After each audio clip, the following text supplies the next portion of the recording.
आप सब तो जानते ही होंगे कि हमसे भी पहले इस दुनिया में कई और अलग अलग सभ्यताएं मौजूद थी, लेकिन कुदरत के कहर के कारण वो सभी सभ्यताएं विलुप्त हो गई। पर आज भी उन सभ्यताओं के सबूत मिलते हैं जिनके बारे में आपने अखबारों में या टीवी में देखा और पढ़ा होगा। इतिहास में ऐसी कई सभ्यताओं का जिक्र हुआ है जो अचानक गायब हो गई, और अगर हमें उनके अवशेष नहीं मिलते तो हम कभी उनके बारे में जान ही नहीं पाते। आज ऐसी ही एक सभ्यता के बारे में हम इस वीडियो में बात करने वाले हैं। एक ऐसी सभ्यता के बारे में जिसका जिक्र फिल्मों और किताबों में भी दिया हुआ है। तो आप सभी का स्वागत करते हैं हमारे चैनल द ट्रस्ट स्पेशल में, जहां हम लेके आए हैं एक और हैरत अंगेज video. To move water around, and that is what Plato talks about with the Atlantis myth. Those are probably very old timbers that have been, rotted and replaced. The Mesopotamians speak of this in the Epic of Gilgamesh. The Egyptians speak of this in the Edfu creation text. Atlantis truly existed, then where is it? Why haven't we found it yet? आप सभी ने Aquaman movie तो जरूर देखी होगी। उस movie में Atlantis सभ्यता के बारे में बताया गया था, और ये कोई काल्पनिक कहानी नहीं है। ऐसी सच में एक सभ्यता थी जो कभी इस दुनिया में राज किया करती थी। 360 बीसी में टिमियस नाम की एक किताब थी जिसमें अटलांटिस के आर्किटेक्चर और वहां के लोगों के पहनावे के बारे में काफी विस्तार से बताया गया है। और वो किताब ग्रीक के मशहूर फिलोसोफर प्लेटो ने लिखी थी। प्लेटो ने अपनी किताब में बताया कि अटलांटिस असल में अटलांटिक महासागर में एक द्वीप था जो कि शहर की तरह लगता था, इसलिए इन्हें अटलांटिस कहते थे। वो अपनी किताब में बताते हैं कि अटलांटिस बहुत ही खूबसूरत हुआ करता था। अटलांटिस के पास सोने चांदी का भंडार था, और साथ ही इनके पास बहुत नायाब पत्थर भी थे। यहाँ तक कि ये लोग खेती भी किया करते थे, और इनके पास फल सब्जी की भी कोई कमी नहीं थी। अटलांटिस द्वीप बहुत खुशहाल जगह थी। प्लेटो ने अपनी किताब में बताया कि अटलांटिस के महल सोने चांदी से बने हुए थे, और उसमें समंदर के देवता की मूर्ति भी थी जो कि पूरी सोने से बनी हुई थी। प्लेटो ने बताया कि अपने साम्राज्य को और भी विशाल और खुशहाल बनाने के लिए वो लोग दूसरे राज्यों का मुकाबला करते और उनका खजाना लूट के अपना साम्राज्य बनाते। लेकिन अटलांटिस एथेंस को हरा नहीं पाए। अगर वो एथेंस को हरा देते तो फिर आज हर कोई अटलांटिस के बारे में जानता। वैसे ये बात तो सभी जानते हैं कि जो दूसरों का बुरा करते हैं उन्हें एक न एक दिन अपनी गलती की सजा मिल ही जाती है। ऐसा ही कुछ अटलांटिस के साथ भी हुआ। अटलांटिस बाकी राज्यों को लूटते और अपना साम्राज्य बड़ा बनाते, जिसकी वजह से वो प्राकृतिक संसाधन को भी नुकसान पहुंचा रहे थे।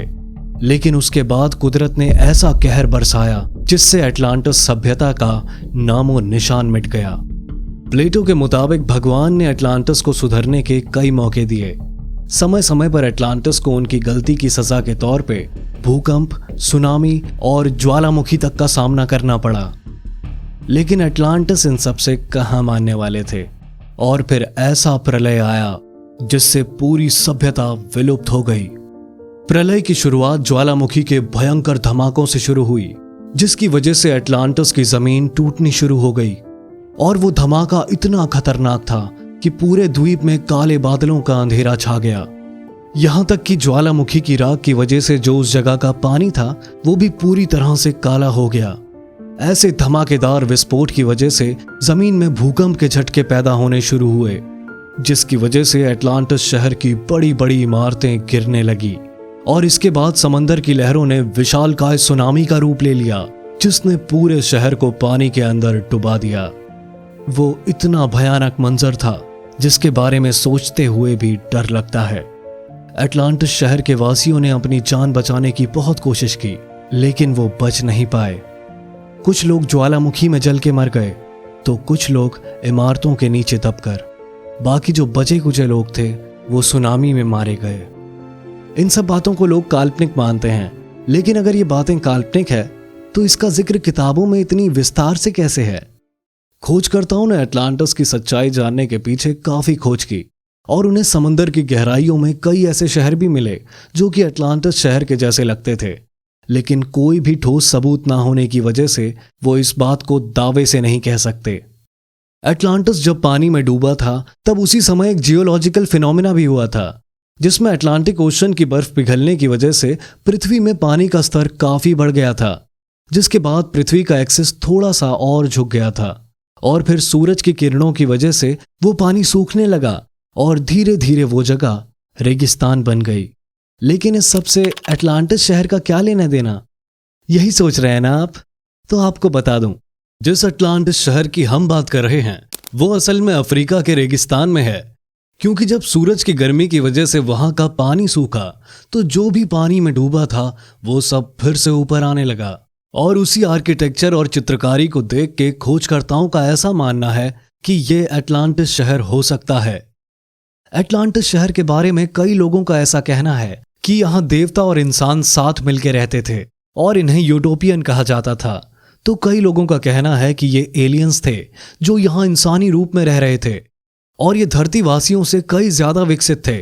और कई कहानियों में ये बताया गया है कि अटलांटिस शहर को पोसाइडन, जो कि ग्रीक गॉड हैं जिन्हें समुंदर का राजा भी कहा जाता है, उन्होंने अटलांटिस शहर बसाया था।